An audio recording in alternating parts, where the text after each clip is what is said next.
What's up everyone, I'm Silverwolf, and finally I'm going to do a review of the Furby Funko Pop. It finally came. There's a bit of a story behind it, I'll tell you in a minute. First of all, we got the shout outs. They go to Josh Teshek, Light Universe 5000, Freddy Plush Collector, Taylor Smallman, Mario and Friends Toy Show, Smokey the Wolf, and Stella the Cat Gamer. So the story behind this was I actually did cancel it from Pop in a Box because they just weren't getting their stock in. What I didn't realise is you can't actually buy it in the UK. I'm guessing they were waiting for stock from America. I ended up buying it for the same price off Amazon, and it came from America. So it took a while to come, but finally did. The tracking number on it didn't work either, so that made it a little bit more difficult because I couldn't track it. So I was thinking, well, if it goes missing, I'm just not going to bother anymore. I will just accept the fact that I'm not going to have this Funko. But it did come in the end. So here it is. So it's Furby 33. I'm guessing that's 33 out of the retro toys, not 33 altogether, because there's thousands of pops, or maybe hundreds, but it is getting towards thousands. So Pop Retro Toys, Furby Tiger. Someone did point out on one of the communities that maybe since Tiger is in brackets, they might do Furby Pops in other colours. Certainly people have been painting their own and customising them. I think someone made a Kid Cuisine Furby Pop, which was quite neat. You got a picture of it on the side, as with most Funkos. And on the back, it actually kind of emulates the old packaging. And it says, when you take a Furby home, you will never be alone. The more you play, the more they do. Furby will keep amazing you. So that's pretty cute as well. And you can see more of the view of the Furby on the side. So, opening it up, you have your typical, if you're used to Funko Pops, your typical kind of plastic packaging in here.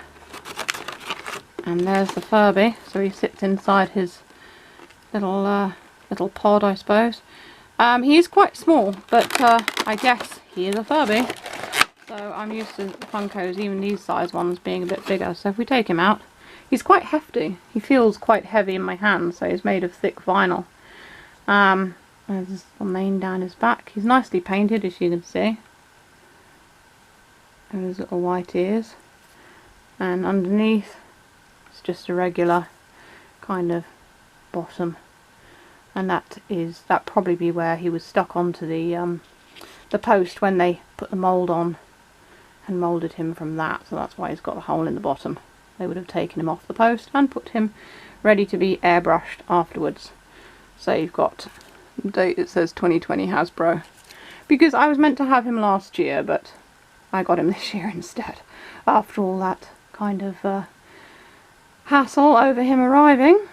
So there we have it. There is the Furby Funko, and I'm glad that Furbies haven't been forgotten by popular sort of culture. The Furby fandom is pretty big. I mean, I've discovered this more and more. There's so many people love Furbies, have just got into Furbies, have maybe got into Furbies because of my videos, and welcome to the Furby fandom, I suppose, if you could call it a fandom.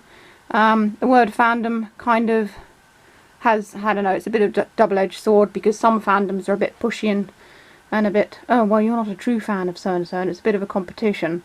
I find the Furby fandom seems to be quite nice, and it's full of creative people. So, hopefully it stays that way. So there you go, that's my little unboxing of this chap. I will do another video at some point comparing him to his smaller counterpart, the Keyring, which was supposed to be this video, but of course, they didn't come at the same time. I've also just noticed, looking at this box, it says May May on the flap of the box. I didn't notice that before. So, yeah, I was just looking at it just now and I thought, oh look, it says May May. So that's quite nice. So that's really all for this video. If you want to see the little video I did on the Keyring, it's coming up in the box down below, along with more Furby videos. Feel free to check out my Etsy and New Monday shops if you want to buy any plushies that I make. I do now make Furby plushies, and I take commissions for those as well. Or just buy me a coffee on Ko-fi, it all helps. As I work from home, and this is really my source of revenue. So that's all for this video. Stay safe, stay healthy, and keep being awesome. This is Silverwolf signing off.